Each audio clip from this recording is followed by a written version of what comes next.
Olá, turminha, tudo bom com vocês? Espero que sim. Hoje a Pro está aqui para mais uma aula de ciências. Vamos dar início no módulo 3, a luz e as sombras. A apostila de ciências, página 156. Eu gostaria que vocês observassem essa cena. A sombra representada na parede é de Peter Pan, filme produzido pela Walt Disney Pictures, de 1953, versão em animação que conta a história de Peter Pan, um garoto que se recusa a crescer. Ele se junta à garota Wendy e aos irmãos dela, e todos eles vivem aventuras no mundo mágico da Terra do Nunca. Agora eu te pergunto, você conhece essa história do Peter Pan? Na versão em desenho animado para o cinema, há uma cena em que a sombra de Peter Pan se desloca de seus pés e passa a ter vida própria. É possível a sombra escapar de uma pessoa, sim ou não? Por quê? Pensa um pouquinho. Não, turminha, não é possível que a sombra escape, pois ela não tem vida própria, tá bom? Ela tem que ser o quê? A sombra, ela tem que ter um objeto para ela fazer sombra. Ela não tem vida própria para sair por aí, como se fosse um outro ser, tá bom?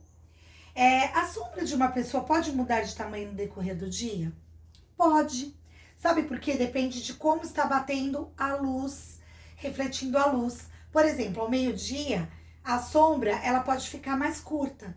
Agora, no final do dia, ela pode ir aumentando e ficando mais longa, ok? Então, agora vamos lá para a página 157. Siga as orientações da professora para realizar a atividade pega-pega de sombras. Então, nós teríamos que estar juntos, reunidos, fora de pandemia, num lugar, por exemplo, na quadra que bate sol, para poder realizar a atividade de pega-pega das sombras e observar as nossas sombras refletidas sobre o chão da quadra ou de um parque, de algum lugar que tivesse a luz do sol. Infelizmente, não é possível realizarmos essa atividade no momento, tá? Mas vocês podem estar apreciando e observando a cena dessa atividade aqui através dessa foto, tá? Aqui as crianças estão brincando, correndo em dia ensolarado, de pega-pega das sombras, tá vendo? Todas elas estão num ambiente aberto, com a luz do sol e refletindo sobre elas a sombra de cada uma, tá bom? Bom, então eu gostaria que vocês percebessem o que é fundamental e importante para que haja uma sombra, para que forme uma sombra, ok? Então, de acordo com a cena aqui, nós podemos observar três coisas. Primeira coisa muito importante é a luz. Tem que ter uma luz. Se não for a luz do sol, de preferência, pode ser a luz refletida de uma lâmpada qualquer também, que vai fazer sombra também, ok? No caso da cena, é a luz do sol que está refletindo, então precisa ter uma luz. Seja ela do sol, seja ela artificial de alguma lâmpada, ok? Muito bem. Segunda coisa que tem que ter é um objeto. O objeto para refletir a sombra, para formar a sombra deste objeto, certo? Então, o objeto pode ser qualquer coisa que você tenha na sua casa. No caso aqui, o objeto foram as próprias crianças, porque foi dela que refletiu a sombra. Formou a sombra das próprias crianças.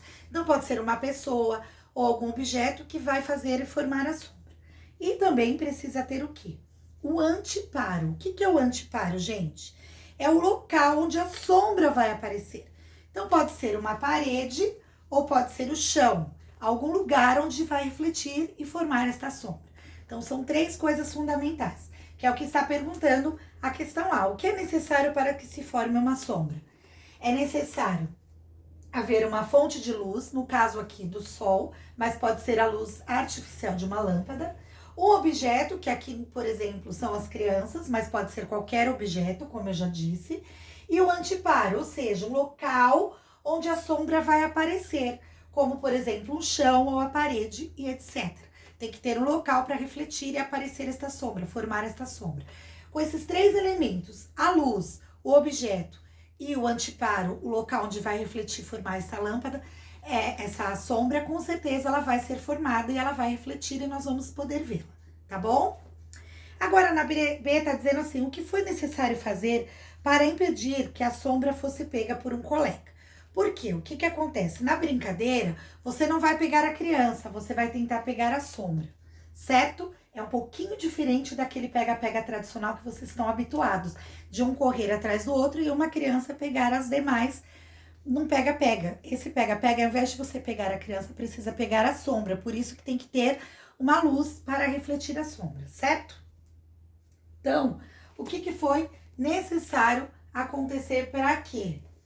Para que impedir que a sombra fosse pega, que na verdade não foi pega, né? É só uma brincadeira. Foi necessário prever a direção correta da formação da sombra e assim movimentar o corpo para mudar a posição. Então, por exemplo, se eu estou correndo para o lado direito, com certeza alguém vai pegar a minha sombra do lado direito. Então, o que eu faço? Eu mudo de posição para o lado esquerdo. Automaticamente a sombra vai mudar de lugar e a pessoa que estiver pegando não vai conseguir encontrar a minha sombra para pegar. Entendeu? Então, se eu estou correndo na direção da direita e a pessoa vir pegar minha sombra na direita, eu mudo para a esquerda. A sombra vai refletir do lado esquerdo e formar de outro lado, em outra posição, e a criança não vai, ou a pessoa não vai conseguir pegar a minha sombra que estava do lado direito, porque eu já mudei rapidinho para o lado esquerdo. É muito divertido e legal. Se você tiver como se divertir, brincar, você faça isso com a sua família aí na sua casa e não deixe de tirar fotinho e registrar esse momento tão divertido, tá bom? Então, bora copiar.